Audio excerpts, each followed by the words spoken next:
It's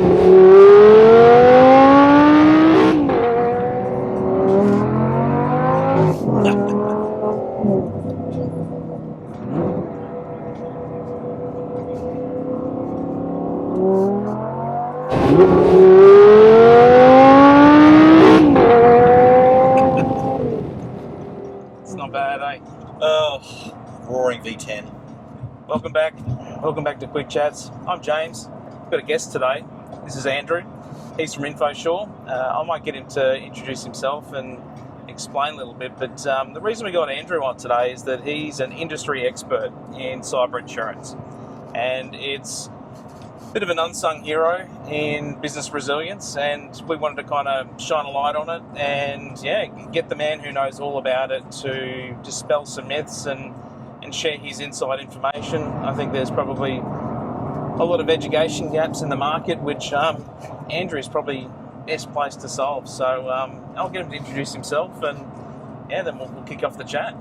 Beautiful. I will have to apologise in advance because being in a V10, I might get a bit passionate today, but that's okay. My name's Andrew Brett. I'm the director of Infosure, and we are a specialist cyber insurance brokerage. And that's come about after 8 years in the general insurance space and seeing a very, very big gap, I think, in both consumers looking to purchase cyber insurance, but also brokers themselves looking to navigate a bit of a diverse landscape of an insurance that's really only been around for a couple of decades as opposed to your 300-year-old building and the like. So tell me about that spin out. So you're in general insurance, you've been doing that for over a decade, and then the switch. So did you start your business? Like, how did that come about? Yes, it's interesting. I actually, like a lot of young professionals coming up, I was looking to forge my own path and sort of create my dare I say, legacy. But the more I looked for things, the more I couldn't really find a niche that hadn't been taken. So I will be honest, it sort of happened a little bit by accident, because there was the sort of light bulb moment where I went, wait a minute, for the last sort of 5-6 years, head officers said we have to do a lot more cyber, and we don't. None of us were getting any traction, and to be honest, not many people were that interested. Yeah. And that's where I sort of started, like most things, like onions, you take a layer off, and I remember the moment changed when I read a stat that said less than 15% of Australian businesses purchase cyber insurance. Because you put that stat next to business stats that says cybersecurity is now the number one risk concern for all businesses. So I put less than 15% versus number one, and the gap sort of slapped me in the face, to be blunt. So it's kind of gone from a product that didn't really get a lot of attention, and some of your other brokers didn't have a lot of interest in pursuing. Yeah, I think it's like most things. Most people can tell you what a fire alarm is. They can tell you what a fire extinguisher is. Brick's been a brick for 3,000 years. But when you're looking to cover something, you actually have to understand what you're looking to cover and what you're actually looking to the end result. And let's be blunt, insurers don't give out cover. You almost have to grab it with an inch. Every inch of cover you've got to grab and pry out with your fingers. So you sort of have to have an ability to understand A, what you're trying to cover, and B, what's actually possible. And again, it's a time thing. It's very, as you would know, it's cybersecurity and IT is a very complex sort of realm. It is. To the best of times. That it is. But I mean, look, I get a lot of people asking me, and look, as much as I can speak to a lot of the value in getting it, if it's right for you, can you kind of unpack what is cyber insurance really? Yeah, I can unpack it very easily. It's basically a retainer, or an incident response retainer solution, and that's how I see it. So whereas traditional insurance policies most of the time get put in the top drawer, collecting dust, may come out when they get claimed or renewed. Cyber insurance for us is top. It's actually on the desk, and we want it to be on the desk, and want it to be visible. We want it to be just like you would a law firm, have it on a retainer if you need to pick up the phone. Sure.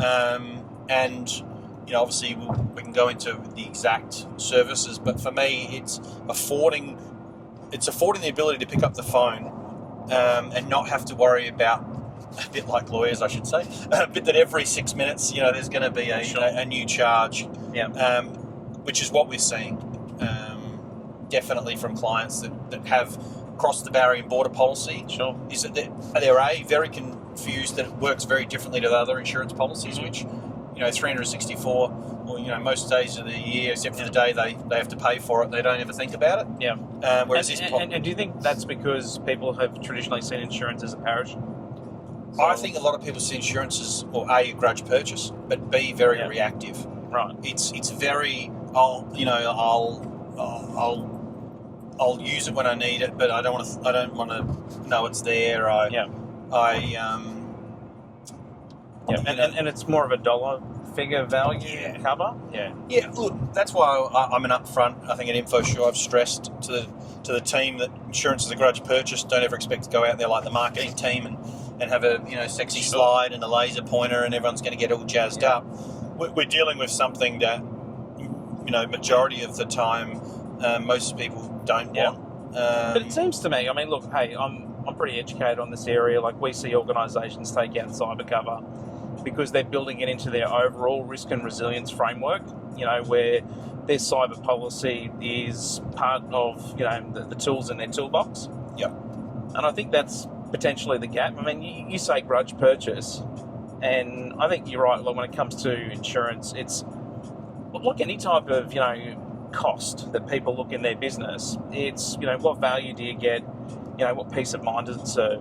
And I think that's probably where perhaps cyber covers a little bit misunderstood. Like, the value, at least from my perspective, is far less in the amount insured and much more about the response capabilities that come to bear. Yeah, and I think people need to understand that there's three, or in my opinion, humble opinion, there's three silos to this sort of world, and that's IT, which is your day-to-day. Then you've got cyber for your preventative, but incident response, and that's where cyber insurance really kicks in. It's completely actually separate to cyber security to a degree. It's a niche skill set, and you ask anyone in incident response, they're not the ones doing the pen testing, right? They're not the ones putting up the walls. They're the ones coming. They're the fire. They're the fire brigade. They're the ambulance officers.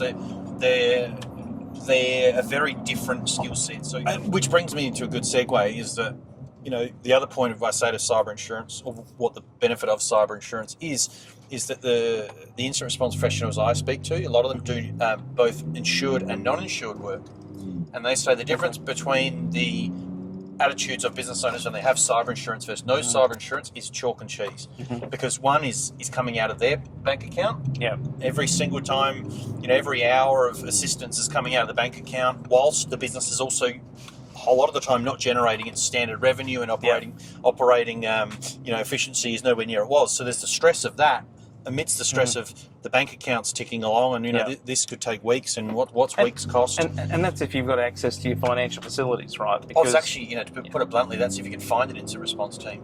A good analogy is when the plumbing pipes burst, the water's flowing down to the hallway to the kids' rooms. No one's going to go out on tender and ask each emergency plumber what their rates are, if that's the right rate in the industry, whether they're overpaying. It's I don't have a plan, I'll do whatever I want. You pay your $1,200 call-out fee plus your $700 for the work.